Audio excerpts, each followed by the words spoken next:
Bonsoir à tous, il est 22 h, bienvenue dans cette édition. Voici les titres.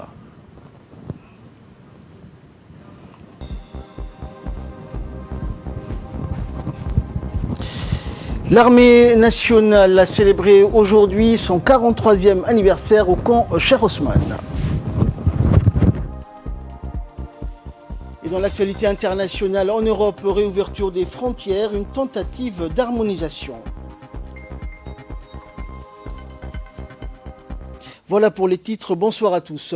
C'était le 43e anniversaire des forces armées djiboutiennes aujourd'hui, une cérémonie haute en couleurs où le drapeau national flottait sur la déventure du camp Cheikh Ousmane. Et comme il est de tradition, cette cérémonie s'est tenue à la première lueur de l'aube. Ce 43e anniversaire placé sous l'égide du ministre de la Défense, Hassan Omar Mohamed Burhan, et en raison des contraintes sanitaires liées à la pandémie du Covid-19, la cérémonie de cette année s'est caractérisée par une prise d'armes symbolique au dispositif resserré qui remplace la traditionnelle cérémonie de défilé militaire du 6 juin.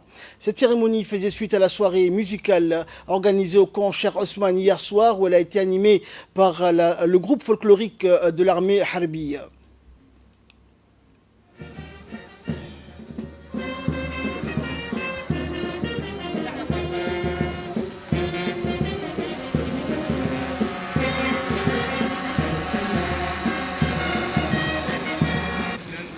Colonel Daher Hassan Abedid, commandant des troupes, mes devoirs, mon général.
À son arrivée, le ministre de la Défense a été accueilli par le chef d'état-major général des armées, le général de corps d'armée, Zakaria Cheikh Ibrahim. Le ministre a salué le drapeau national et par la suite effectué la traditionnelle revue des troupes.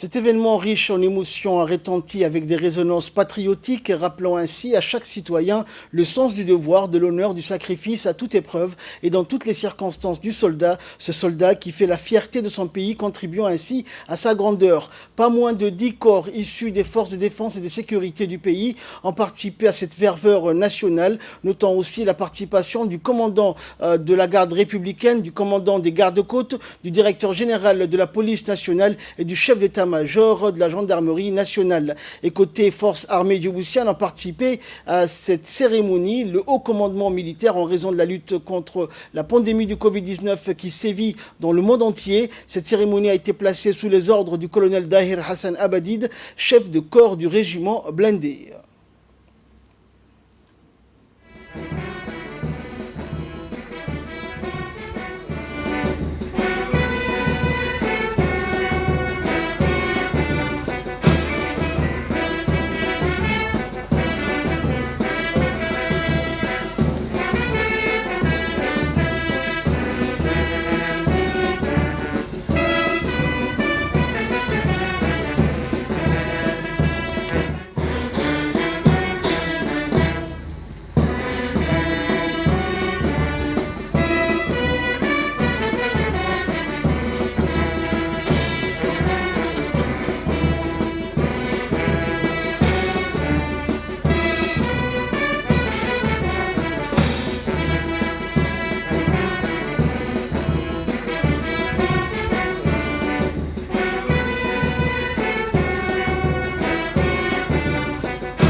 Et dans la série des interventions, dans une allocution prononcée à l'occasion de cet anniversaire, le colonel Mohamed Qayad Nadji, chef du cabinet du général Zakaria Cheikh Ibrahim, qui s'est exprimé au nom de ce dernier d'ailleurs, a tenu d'emblée à rendre hommage à tous les hommes et femmes qui composent les forces armées djiboutiennes. Écoutons la première partie de son intervention.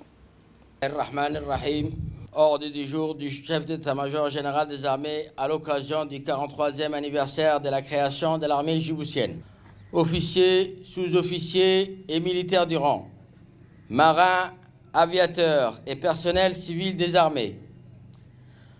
Nous sommes rassemblés aujourd'hui ici et partout où sont déployées nos forces armées, dans le pays ou ailleurs, pour célébrer ensemble le 43e anniversaire de notre armée.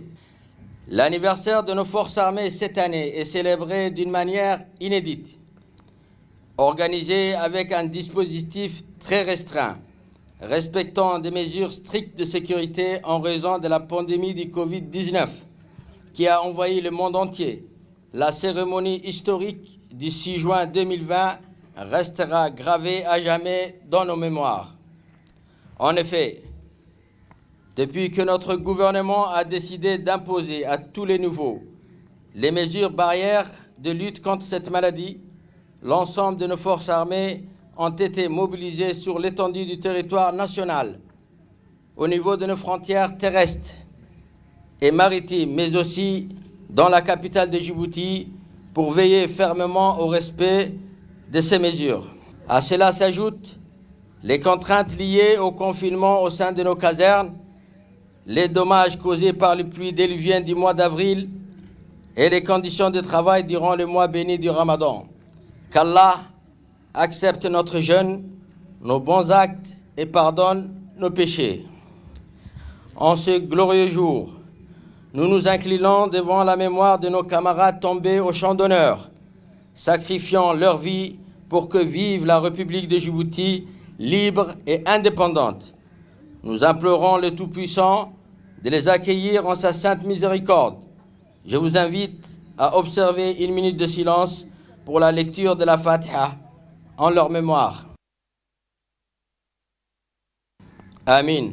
Je saisis cette occasion pour adresser également mes remerciements à tous les personnels civils des armées pour leur dévouement dans les travaux qu'ils accomplissent afin de nous soutenir dans toutes nos activités. Je rends un grand hommage à l'ensemble de nos troupes déployées en Somalie qui représentent avec honneur notre pays et l'image de son armée au sein des forces multinationales dans le cadre de la MISOM. Depuis le début de leur mission, nos forces réalisent un travail remarquable dans la lutte contre les terroristes, en ne ménageant aussi aucun effort dans le domaine humanitaire au profit de la population et la formation des forces somaliennes. Nous saluons leur effort louable, malgré un effectif et des moyens très limités par rapport à leur vaste zone de responsabilité qui couvre le secteur 4 Hiran et une partie du secteur Galmudug. Notre contribution dans le soutien de la paix et la stabilité régionale reflète le rôle déterminant que joue notre jeune pays considéré aujourd'hui comme un acteur de paix incontournable dans une région tourmentée. Par la grâce d'Allah et la vision éclairée de son Excellence M.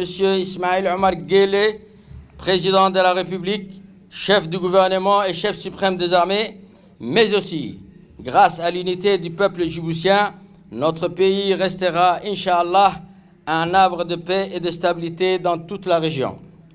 Cependant, pour faire face aux différentes formes de menaces pouvant fragiliser la stabilité de notre cher pays, je ne cesserai d'exhorter l'ensemble de nos chers citoyens à œuvrer pour consolider davantage notre unité en plaçant très haut l'intérêt suprême de notre patrie, comme nous l'avons toujours été depuis le référendum du 8 mai 1977. Nous prions Allah de protéger nos concitoyens, de nous accorder la sagesse et la force nécessaires pour accomplir nos devoirs et de guider notre gouvernement dans ses initiatives. En ce moment solennel, je voudrais, en votre nom et en mon nom personnel, exprimer une fois de plus notre attachement à l'égard de son Excellence, Monsieur le Président de la République, chef suprême des armées, pour les actions qu'il mène afin de conduire notre pays sur la voie de la paix et du développement. Poursuivant son allocution et s'exprimant toujours au nom du chef d'état-major général des armées, le lieutenant-colonel Nagui a souligné les efforts louables réalisés par les forces armées djiboutiennes. Dans cet extrait, le lieutenant-colonel Nagui relate le bilan des FAD de l'année écoulée. On l'écoute. Sous-officiers et hommes de troupes. L'anniversaire du 6 juin nous permet d'évaluer les réalisations de nos forces armées durant l'année écoulée et d'en définir les perspectives dans le but de développer nos capacités dans les différents domaines. À ce titre, je voudrais tout d'abord saluer le courage et le sacrifice de nos troupes déployées aux frontières et aux postes isolés qui assurent, malgré toutes les difficultés, la défense de l'intégrité territoriale de notre pays. Notons par ailleurs que les opérations menées par nos unités pour mieux contrôler les flux migratoires et lutter contre le fléau de la contrebande sont indispensables pour éradiquer ces phénomènes qui constituent un risque majeur menaçant la sécurité et l'économie de notre pays. C'est pourquoi nous devons nous impliquer davantage dans ce combat pour faire face aux défis sécuritaires maritimes qui existe à un moment où notre pays, de par sa position stratégique, constitue un point central pour la protection des espaces maritimes dans la région. Nous sommes engagés dans le renforcement des capacités opérationnelles de notre marine nationale. De nouveaux moyens, notamment 4 vedettes rapides, ont été acquis au mois de février 2020 et seront renforcés par un chaland et un patrouilleur en cours de livraison par le biais de la coopération avec les pays amis. Aussi, un projet d'acquisition de 2 autres patrouilleurs de 53 mètres est en cours de négociation. Par ailleurs, la Marine nationale poursuit ses efforts dans le renforcement de nos relations de coopération internationale à travers les exercices maritimes organisés dans notre sous-région. Au volet opérationnalité des forces, un effort considérable a été réalisé dans la rénovation et l'amélioration du système de communication de nos unités, avec une nouvelle gamme de matériel sophistiqué. L'objectif est que l'ensemble de nos unités disposent de moyens de communication modernes, leur permettant d'accroître leur potentiel opérationnel. Un appui exceptionnel a été aussi effectué par l'acquisition d'un gros lot de véhicules tout-terrain au profit de nos régiments des régions de l'intérieur pour surmonter les difficultés actuelles en mobilité en attendant la commande très importante de différents types de véhicules. Dans le domaine des ressources humaines, le recrutement réalisé en mars de cette année avec le soutien de notre gouvernement, s'inscrit parfaitement dans la politique de rajeunissement des cadres et des militaires du rang en raison du prochain départ à la retraite des militaires atteints par la limite d'âge. Nous saisissons cette opportunité pour remercier nos amis américains pour leur soutien continu dans la formation spéciale et l'équipement de notre bataillon d'intervention rapide à Ali.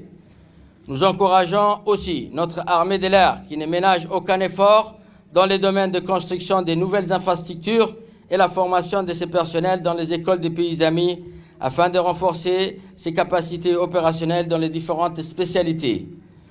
Officiers, sous-officiers et militaires du rang.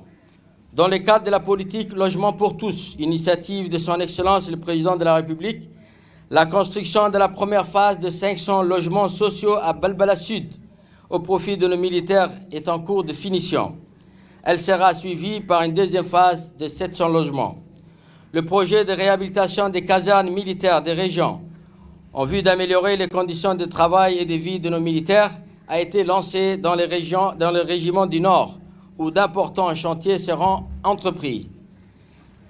En outre, nous encourageons le service génie-bâtiment pour les travaux de construction qu'il conduit, notamment le bâtiment R+1 destiné au PFA et la zone technique composée de 2 hangars pour le stockage et l'entretien des véhicules du bataillon d'intervention rapide à Ali. Nous saluons hautement le dévouement et les mesures immédiates prises par les responsables du service de santé des armées pour soutenir nos concitoyens face à la pandémie du Covid-19. Dans le cadre de nos relations de coopération internationale, nous maintenons nos activités afin de consolider et d'élargir nos liens avec les pays amis pour combattre ensemble les enjeux majeurs à la sécurité internationale. À ce titre, nous avons procédé au cours de l'année écoulée à une réorganisation de la direction des relations internationales en y intégrant le département arabe ainsi que la direction de l'instruction et avons procédé à sa délocalisation pour améliorer les conditions de travail de ce département et préserver l'image de nos forces armées. Dans ce même contexte, de nouveaux postes d'attachés de défense près nos ambassades à l'étranger ont été créés sur instruction du président de la République, chef suprême des armées. En cette période agitée, nous devons nous opposer aux tentatives visant à influencer l'opinion publique par le biais des réseaux sociaux qui sont malheureusement utilisés ces derniers temps pour servir de support à de la propagande haineuse pour diviser notre peuple brave. Or, l'échec de certains pays en situation de crise aujourd'hui nous montre que la division détruit l'intérêt des nations et le chemin vers la reconstruction est à chaque fois difficile. En ce jour du 43e anniversaire de notre armée, je réitère mes remerciements et ma gratitude à l'ensemble de nos forces de défense et de sécurité pour les tâches qu'elles assument avec abnégation au service du pays. Je prie le Tout-Puissant de nous assister et de nous accorder le succès dans toutes nos missions. À vous tous, j'exprime ma reconnaissance et vous renouvelle ma confiance. Inkitino, Midnimo, Al-Wahda, unité, vive le peuple djiboutien et vive la République de Djibouti, signé le général de corps d'armée Zakaria Cheikh Ibrahim. Et après l'intervention du colonel Nagui, le ministre de la Défense, accompagné du chef d'état-major des armées et du haut commandement militaire, s'est recueilli sur la tombe du père de la nation, Feu Al-Hadj Hassan Gouled Abtidon, implorant le Très-Haut d'avoir se regretter en sa sainte miséricorde. Et après la Fatiha, le ministre de la Défense, accompagné du général Zakaria, s'est aussitôt dirigé vers la stèle du monument des martyrs pour le dépôt de gerbes avec une dua, un acte solennel qui vise à entretenir la mémoire collective et à rendre un hommage mérité aux défis donc ceux qui sont morts pour la patrie.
فرحين بما آتاهم الله من فضله ويستبشرون بالذين لم يلحقوا بهم من خلفهم ألا خوف عليهم ولا هم يحزنون صدق الله العظيم.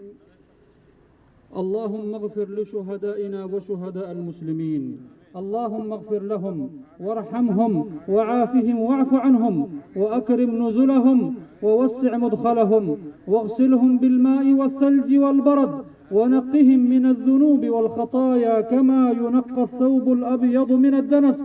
اللهم احشرهم مع النبيين والصديقين والشهداء والصالحين وحسن أولئك رفيقا.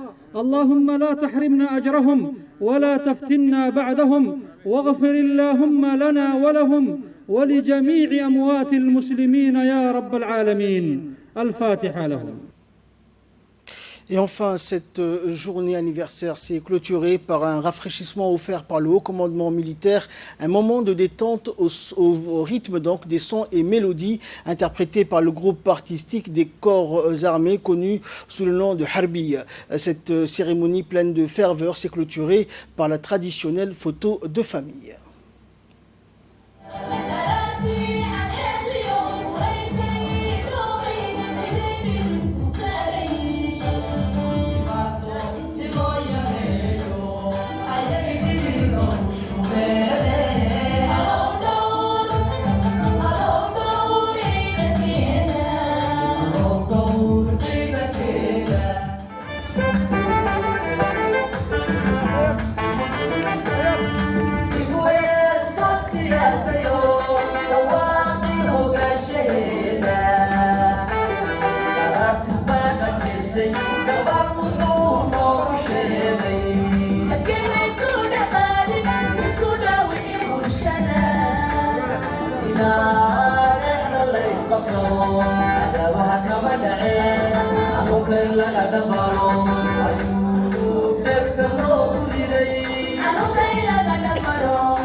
Dans l'actualité également, suite au décès survenu hier du défunt Moussa Ahmed Idriss, homme politique djiboutien, le ministre du Travail chargé de la réforme d'administration, Ismaël Ibrahim Roblé, a adressé ses sincères condoléances les plus attristées à la famille et aux proches du défunt et a prié Dieu Tout-Puissant d'accueillir le défunt en son paradis éternel. Par ailleurs, le secrétaire d'État à la décentralisation, Hamadou Mohamed Aramis, le secrétaire général de la primature, Naguib Abdallah Kamil, la présidente du parti PSD Hasna Moumin Bahdoun, le colonel Mohamed Jama' Doualé, commandant la garde républicaine, ainsi que l'ambassadeur de Djibouti en Allemagne, Adel Mohamed Ileta, adressent tous leurs sincères condoléances les plus attristées à la famille et aux proches du défunt Moussa Ahmed Idriss. Ce dernier, le défunt, a été donc enterré hier au cimetière Cheikh Ousmane, où repose également le père de la nation, El Hadj Hassan Gouled Abtidon. Le chef de l'État Ismaël Omar Guelleh avait pris part hier à la cérémonie funèbre du défunt Moussa Ahmed Idriss en présence des officiels de la famille du défunt et de nombreux Djiboutiens venus accompagner le défunt jusqu'à sa dernière demeure. Patriarche à la tête d'une importante famille comptant de nombreux enfants et petits-enfants, Moussa Ahmed Idriss était né en 1933. Tous ont prié donc le Tout-Puissant d'accueillir le défunt dans son paradis éternel. Inna lillahi wa inna ilayhi raji'un. Et suite aux émeutes enregistrées jeudi dernier, jeudi 4 juin, engendrées par une vidéo publiée sur les réseaux sociaux par l'ancien lieutenant de l'armée de l'air, Fouad Youssouf Ali, en détention actuellement dans la prison Gabod de Djibouti, le ministre de l'Intérieur, Moumin Ahmed Cheikh, a sensibilisé ce matin les Oukal et les responsables des différents quartiers et intellectuels de la commune de Balbala concernant les propagande haineuse et les fausses informations véhiculées ces derniers temps sur les réseaux sociaux. Cette rencontre avec ces différents responsables coutumiers consistait à préserver la paix et à un arrêt total des actes de vandalisme dans ces secteurs de la capitale. Et le procureur général de la République, Jama' Suleiman, a dans une déclaration faite hier fait le point sur une affaire judiciaire d'un détenu de droit commun circulant sur les réseaux sociaux, en l'occurrence l'affaire du détenu Fouad Youssouf Ali. Écoutons le procureur. Le journaliste, si j'ai décidé de prendre la parole ce matin devant vous, c'est parce que le traitement d'une affaire judiciaire par certains médias et certains réseaux sociaux ces derniers jours me paraît contraire à certains égards à la vérité. Il s'agit bien évidemment de l'affaire dite de l'ex-lieutenant de l'armée nationale, M. Fouad Youssouf Ali. Je voudrais dans un premier temps faire un rappel des faits et de la procédure, parler ensuite des conditions de sa détention et répondre enfin à vos questions. Monsieur, sans vouloir trahir le secret de l'instruction, puisque cette affaire est toujours entre les mains du juge d'instruction saisi du dossier, et en respectant la présomption d'innocence de l'inculpé, je voudrais rappeler ceci. M. Fouad Youssouf Ali, né le 29 octobre 1983 à Djibouti, de nationalité djiboutienne, pilote, militaire et lieutenant de l'armée de l'air djiboutienne, décidé le 15 mars 2020 de soustraire frauduleusement un avion de l'armée de l'air djiboutienne pour se rendre en Érythrée.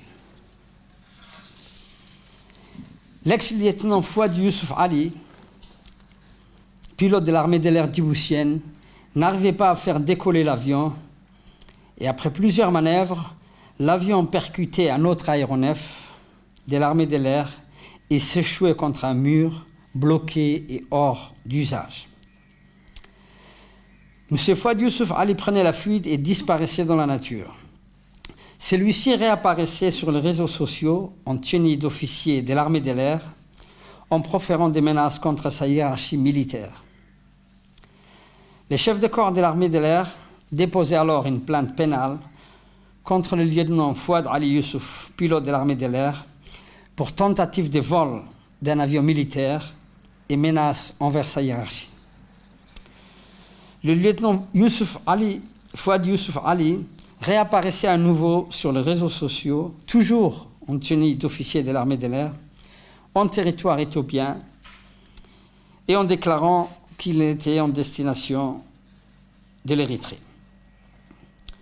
Par réquisitoire introductif du 9 avril 2020, Madame la procureure de la République décidait alors l'ouverture d'une information judiciaire à l'encontre de l'ex-lieutenant Fouad Youssouf Ali pour tentative de vol d'un avion militaire, destruction de cet appareil et relation avec une puissance étrangère hostile, en l'occurrence l'Érythrée, et également d'avoir publié et entretenu des propos et paroles portant atteinte à la défense nationale.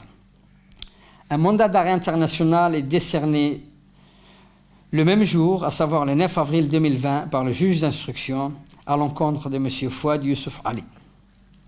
En exécution de la commission rogatoire internationale et du mandat d'arrêt international, les autorités judiciaires éthiopiennes arrêtaient M. Fouad Youssouf Ali et décidaient son extradition vers Djibouti le 20 avril 2020. Le 21 avril 2020, les officiers de la direction de la coordination antiterroriste et de la lutte contre la criminalité organisée de Djibouti notifiaient le mandat d'arrêt international à M. Fouad Youssouf Ali et ce dernier est présenté devant le juge d'instruction le 22 avril 2020. M. Fouad Youssouf Ali est inculpé par le juge d'instruction le 22 avril 2020 pour avoir tenté de voler un avion militaire, d'avoir détruit cet appareil, d'avoir entretenu une relation avec une puissance étrangère hostile, en l'occurrence l'Érythrée, et d'avoir publié des paroles et des propos par voie de presse à caractère violent, incitant à la haine et portant atteinte à la défense nationale. Lors de son interrogatoire de première comparution devant le juge d'instruction, le 22 avril 2020, l'inculpé Fouad Youssouf Ali déclarait qu'il prenait acte de son inculpation, mais qu'il ne voulait faire aucune déclaration. M. Fouad Youssouf Ali était placé en détention provisoire à la prison de Djibouti, le même jour, à savoir le 22 avril 2020. M. Fouad Youssouf Ali est assisté depuis le premier jour de son arrestation par Maître Zakaria, avocat au barreau de Djibouti. Mesdames et messieurs, je voudrais rappeler à ce stade l'extrême gravité des charges qui pèsent sur le lieutenant Fouad Youssouf Ali. Parmi les différentes infractions reprochées à l'inculpé, je vais souligner l'infraction ou le crime de trahison qui est défini par l'article 132 du Code pénal djiboutien par le fait d'être commis par un Djiboutien ou un militaire au service de la République de Djibouti. L'article 133 du même Code pénal djiboutien définit aussi la trahison comme un crime et dit que le fait de livrer à une puissance étrangère ou à ses agents, soit des troupes appartenant aux forces armées djiboutiennes, soit toute ou partie du territoire national, l'aéronef appartenant à l'armée nationale étant entendu ici comme une portion du territoire djiboutien, ces crimes de trahison est puni de la peine de la réclusion criminelle à perpétuité. L'article 137 du Code pénal définit également la trahison comme étant le fait de livrer des documents ou des informations qui mettent en cause la défense et la sécurité nationale. Cet article 137 définit également, punit ces crimes de 15 ans de réclusion criminelle. C'est pour vous dire, mesdames et messieurs, l'extrême gravité des faits qui sont reprochés à l'ex-pilote et ex-lieutenant de l'armée, M. Fouad Youssouf Ali.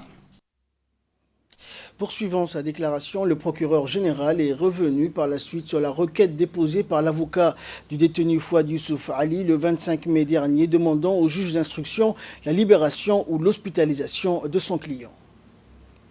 Je voudrais dire deux mots maintenant sur l'extrême sérieux et l'extrême diligence de la justice djiboutienne sur le traitement du dossier de Fouad Youssouf Ali dans un contexte particulier de la pandémie de la Covid-19 où l'activité judiciaire était totalement interrompue, mais dans un deuxième temps, continue d'être fortement perturbée.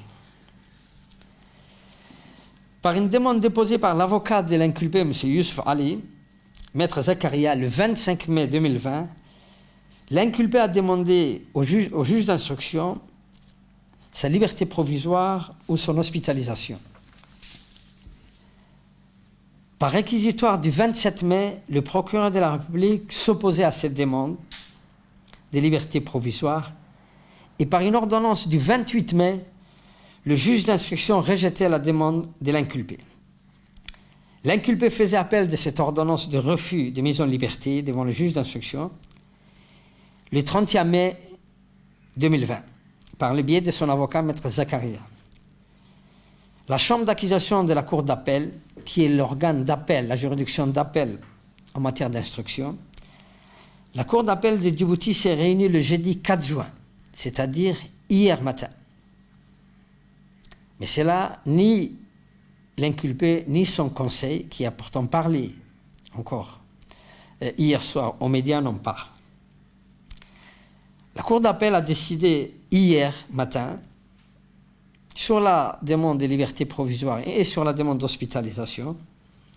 Cette juridiction a décidé de suspendre, de surseoir à la demande de liberté provisoire, mais et également à la demande d'hospitalisation, mais elle a ordonné une expertise médicale sur la personne du détenu Fouad Youssouf Ali pour voir si son état de santé nécessitait une hospitalisation.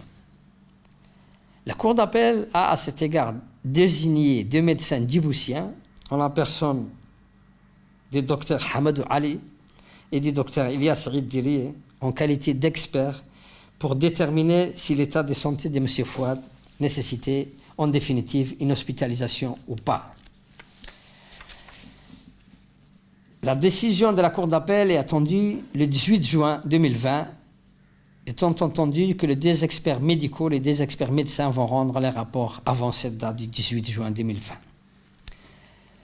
Mesdames et messieurs, il s'agit là d'une justice sérieuse, impartiale et qui respecte la présomption d'innocence et la dignité de l'inculpé.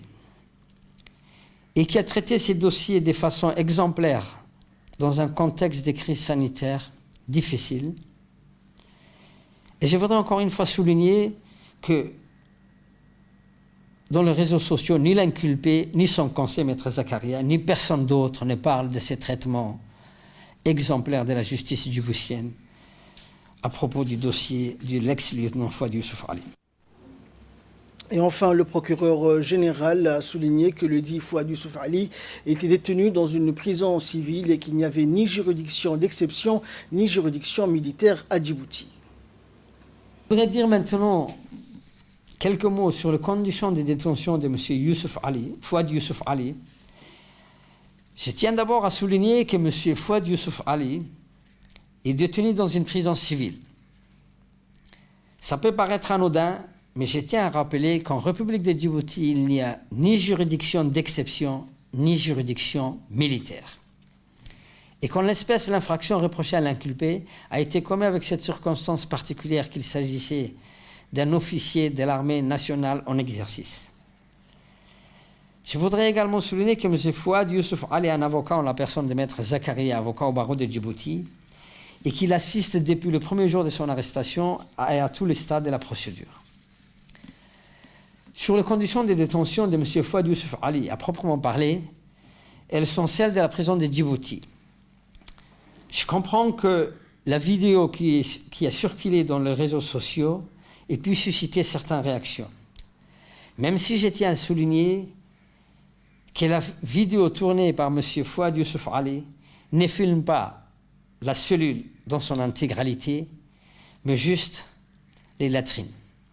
Je vous rappelle que les cellules dites 12 au sein de la prison de Gabod sont des cellules individuelles avec une cour et que l'inculpé avait la possibilité de passer le plus clair des temps et qu'il le passait d'ailleurs dans sa cour individuelle à l'écart des autres cellules où il y a plusieurs détenus.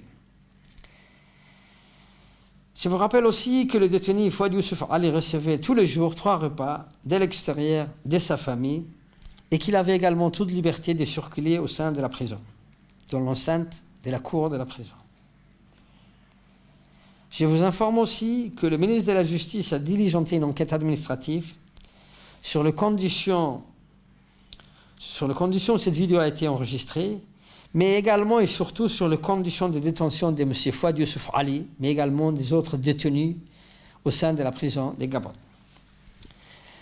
Le ministre de la Justice a d'ailleurs suspendu le directeur de la prison en attendant également les investigations pénales qui sont conduites sous le contrôle de Madame le procureur de la République. Je vous rappelle enfin qu'au premier jour de l'apparition de la pandémie du Covid-19, le président de la République a gracié dès son détenu, condamné sur un total d'à peu près 600 détenus pour désengorger la prison de Djibouti. Enfin, mesdames et messieurs, je tiens à terminer en disant que non seulement la République de Djibouti respecte la dignité de la personne humaine, que surtout nous n'avons attendu ni les déclarations de Maître Zakaria, ni que cette affaire apparaisse sur les réseaux sociaux, pour penser, réfléchir et concevoir la construction d'une nouvelle prison qui remplace la prison de Gabod, qui date de l'époque coloniale. À ce titre, depuis l'année dernière, un terrain a été attribué au ministère de la Justice, au PK 53, et le président de la République a ordonné la construction de la nouvelle prison sur ces sites des PK 53. Surfinancement du budget national, malgré les ressources limitées, comme vous le savez, de notre pays. Je vous remercie de votre attention. Dans l'actualité également, santé, point de presse donc, du ministère de la Santé depuis le début de la crise sanitaire du Covid-19 à Djibouti, qui nous est lu à présent par le secrétaire général du ministère de la Santé. Bonjour, je voudrais vous présenter le point de presse sur la situation du Covid-19 à Djibouti. Les données de ce samedi 6 juin 2020 se présentent ainsi. 614 tests réalisés, 46 personnes se sont révélées positives et 108 personnes sont déclarées guéries. Nous constatons que la tendance de ce matin s'inscrit dans le fléchissement de la courbe de l'évolution de l'épidémie de virus au sein de la communauté observée ces derniers jours. Pour contenir cette épidémie et maintenir ces tendances encourageantes, nous demandons toujours à la population d'éviter les rassemblements, respecter les mesures barrières préconisées par le gouvernement et le ministère de la Santé, et surtout de vous protéger et de protéger les personnes les plus vulnérables. Pour ce qui est du bilan global, nous avons réalisé 35 165 tests. 4 169 personnes sont détectées positives depuis le début de l'épidémie. 1815 personnes sont confirmées guéries et nous déplorons 26 décès au total. Je vous demande de continuer toujours à appeler le 15-17. Merci. Restez vigilants, protégez-vous et protégez les autres.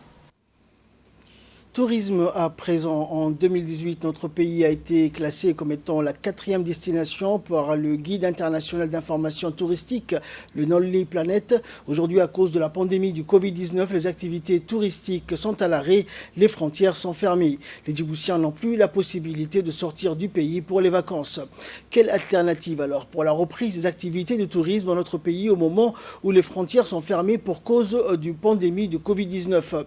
La crise donc sanitaire a impacté bien évidemment l'économie de notre pays, mais surtout le secteur du tourisme, qui est un des secteurs les plus touchés par cette pandémie. Et pour autant, une opportunité se présente avec le développement du tourisme local. Djibouti possède des endroits magnifiques pour passer les vacances, que ce soit en altitude avec les régions sur Ali Sabié et Arta, ou au nord comme le Daï, Randa, Adailou et la région de Mabla, et à Moussa Ali dans la région de Tadjoura, ou sur les bords de mer avec des sites magnifiques comme Moucha et Maskali, les plages dans la région de Tadjoura et Obok et Arta. Et en mettant en place, au niveau interne pour les opérateurs, de mettre en place des solutions pour qu'ils reprennent un minimum d'activité. Je pense notamment à cette opportunité existante qui est le développement du tourisme local. L'Office national du tourisme, bien avant les confinements, travaillait en ce sens avec les opérateurs pour permettre à nos Djiboutiens de mieux connaître le pays. Il est très important aujourd'hui de saisir cette opportunité. Il est très important, et je lance d'ailleurs un appel aux opérateurs pour qu'ils proposent des offres, des services et des produits touristiques adaptés aux Djiboutiens, tant dans les prix que dans la qualité. Qu'il faut vraiment proposer des prix accessibles aux Djiboutiens qui sont, comme vous le savez, ne pourront pas cette année voyager à l'extérieur. C'est une opportunité à saisir.